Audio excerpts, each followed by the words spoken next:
Hi everyone, hope you're doing well from wherever you're watching this channel, depending on your time zone.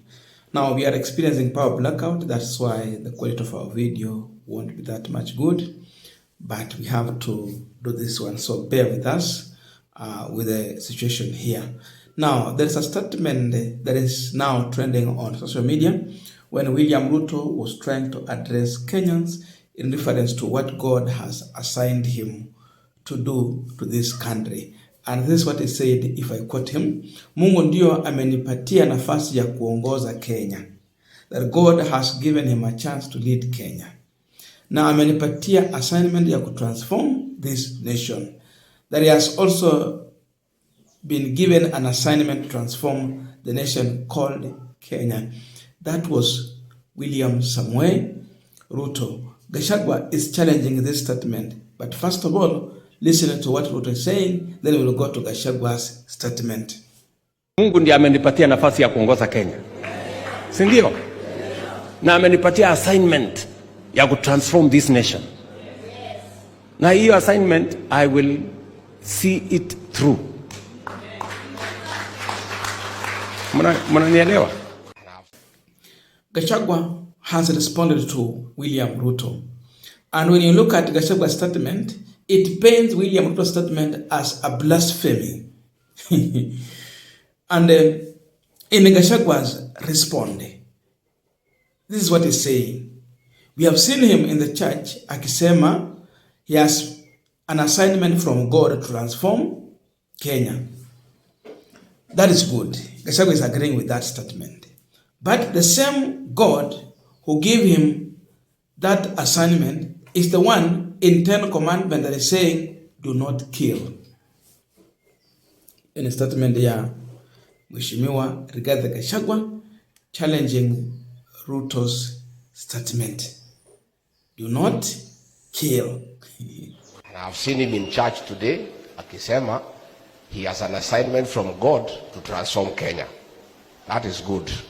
But the same God who has given you that assignment is the same one in the 10 commandments who says, thou shalt not kill. So let us not apply double standards.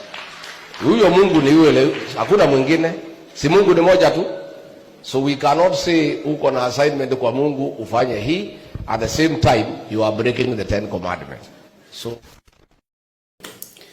youth also, during the protest, they had a statement, by the way, because they realized that William Ruto is a president who will always hide in the Bible, hide in the church, in the Holy Script, even when he's committing heinous act. And there is something they said here, kwamba Mungu si mpiga kura. This is a statement I saw in the previous protest. Leaders are elected by people. God is not a registered voter. Those are Gen Zs during protest. This message had a reason. It's a communication to the electorate, by the way. Leaders are elected by the people. So yes, the same Bible also says that whatever has been approved here, heaven also agrees to it. So when you elect someone and you approve him here, heaven will also agree to it. But the fact means that leaders are elected by the electorate. Now, I want us to analyze Ruto's statement and Gachagua's response. But before we go deep into that, I have a quick and humble request.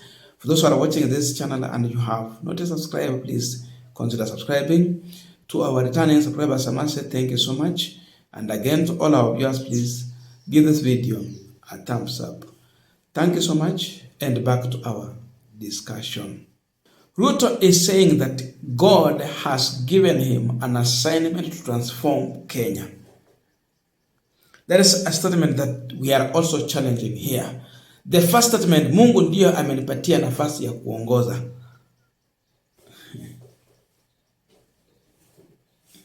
Where is he leaving the electorate? Does he assume that the electorate did not have any say on his election?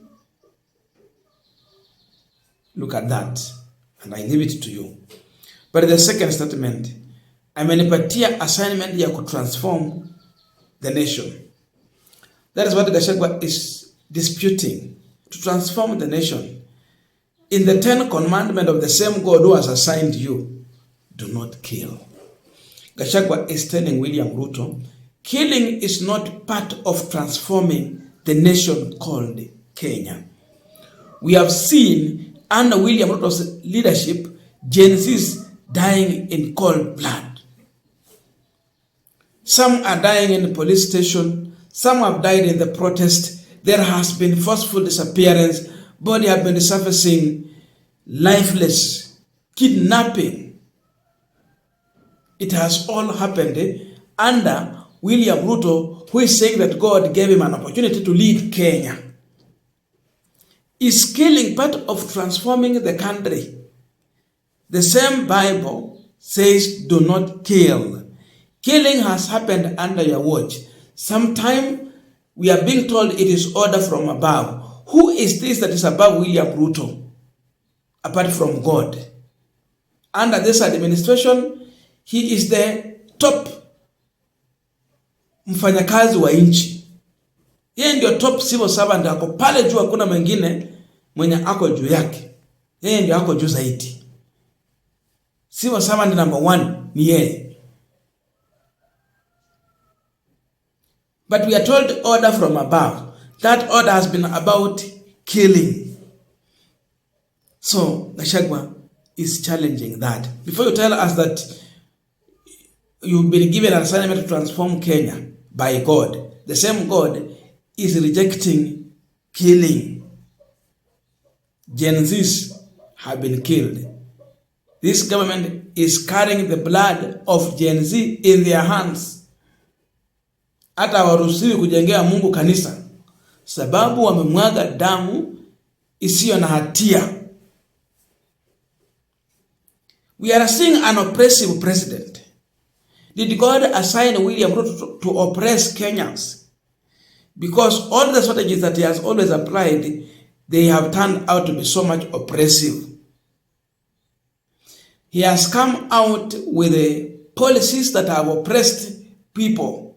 In fact, the poor are in a very dangerous situation under William Ruto's leadership, where he taxes everything, even without forgetting that in this country we have the poor, the orphans, the widows, the widowers, and the less fortunate in the society.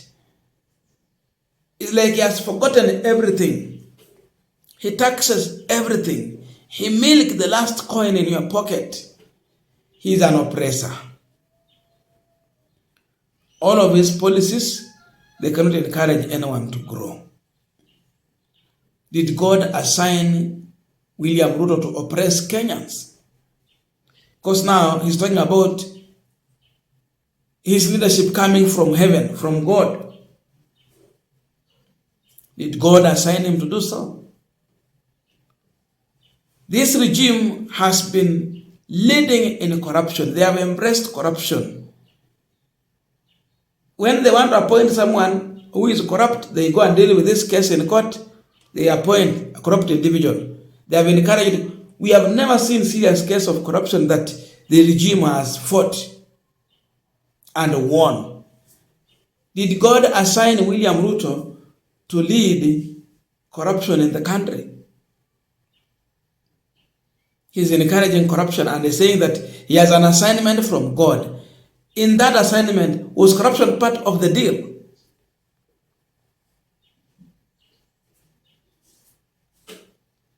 Is our God God of empty promises? Because we are seeing William Ruto has turned out to be a president full of empty promise, lip service. And he's saying that he has an assignment from God. Which God? Does he have his own God who encourages empty promises?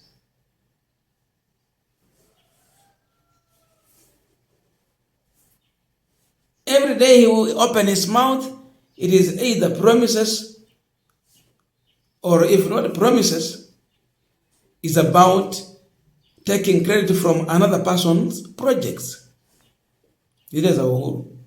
Hata nilisikia alianza kufungua wakati mwingine miradi ambayo ilitekelezwa na mheshimiwa hayati Mwai Kibaki. Yeye anaenda kufungua hizo. So when you turn out to be a man of empty promises, don't associate your name with God. There is no godly in empty promises. Our God is not God of empty promises. But Ruto is a president full of empty promises. The issue of looting is happening in this country. The issue of land grabbing. We've seen people being killed just because of their land in various parts of this country. Is that part of the assignment that he was given? People are just asking so many questions. I don't know your views, but please let us meet in the comment section to continue this discussion. Thank you so much, and see you in our next video.